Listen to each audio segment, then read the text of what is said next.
Yo les gars, c'est Mathis Football. On se retrouve aujourd'hui pour un tout nouveau débrief. Le débrief de cette rencontre entre l'Olympique de Marseille et le Paris Saint-Germain.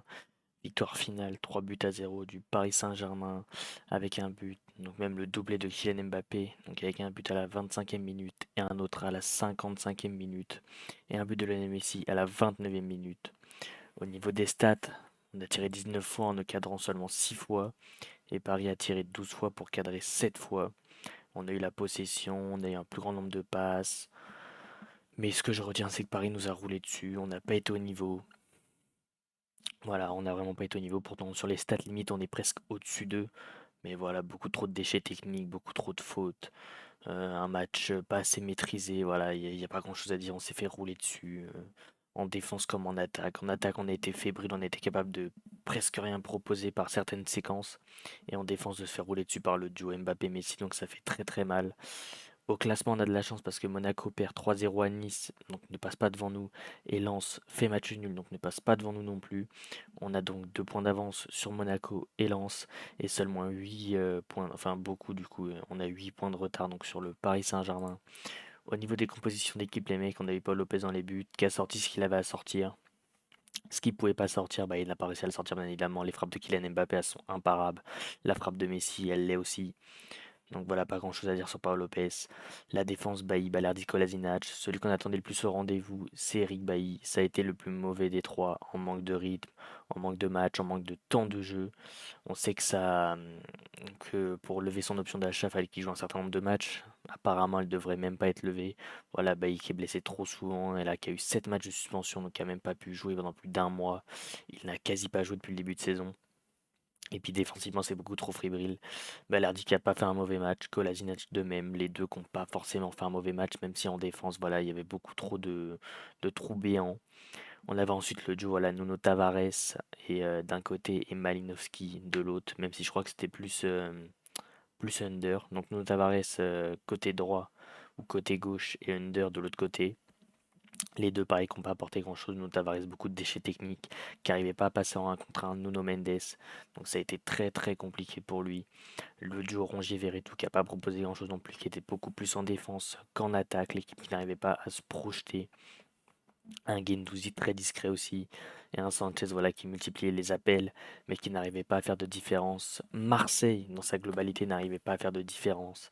Et ça fait vraiment très très mal ce soir de prendre une claque à domicile 3-0 face au Paris Saint-Germain dans ce classico, dans un match qui est censé nous faire rêver devant plus de, enfin, quasiment 66 000 spectateurs, un record historique en Ligue 1, et de se prendre une fessée pareille face à des joueurs phénoménaux où on ne peut même pas les arrêter, ça fait très très mal.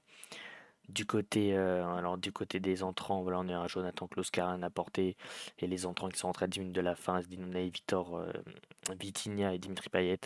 Vitinha qui a eu une occasion, malheureusement qui a buté sur Donnarumma, il pouvait mieux la mettre. Mais bon, peut-être que ça va lui donner un peu de confiance pour les matchs à venir.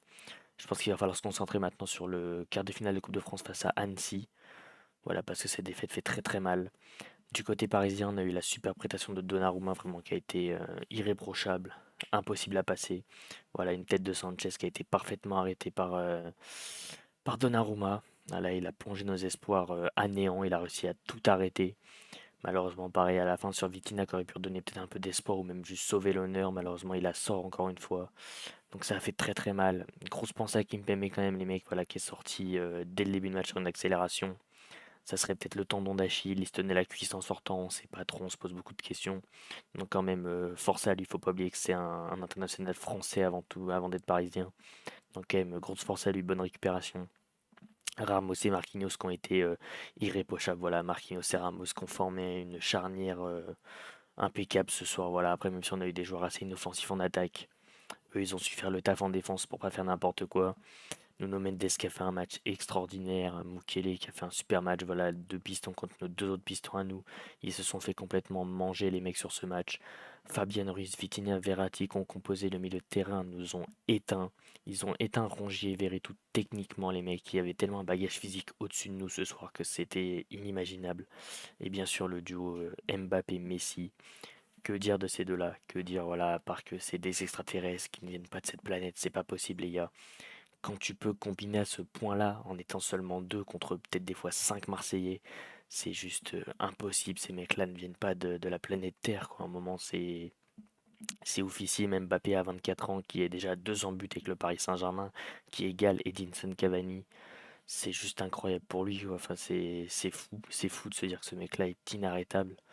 Et du côté parisien, on l'a du coup Pereira qui avait remplacé Kimpembe, qui a fait un super match aussi irréprochable. Et les petites entrées de Bernat et Zaire Emery, voilà, qui n'ont pas apporté grand-chose. Mais bon, voilà, on était tellement fébriles en attaque qu'ils n'avaient pas grand-chose à apporter. Donc forcément, les mecs, grosse désillusion. Je pense qu'il faut pas se laisser abattre quand même, parce qu'il faut pas oublier que c'était le Paris Saint-Germain. C'était évidemment très compliqué ce soir.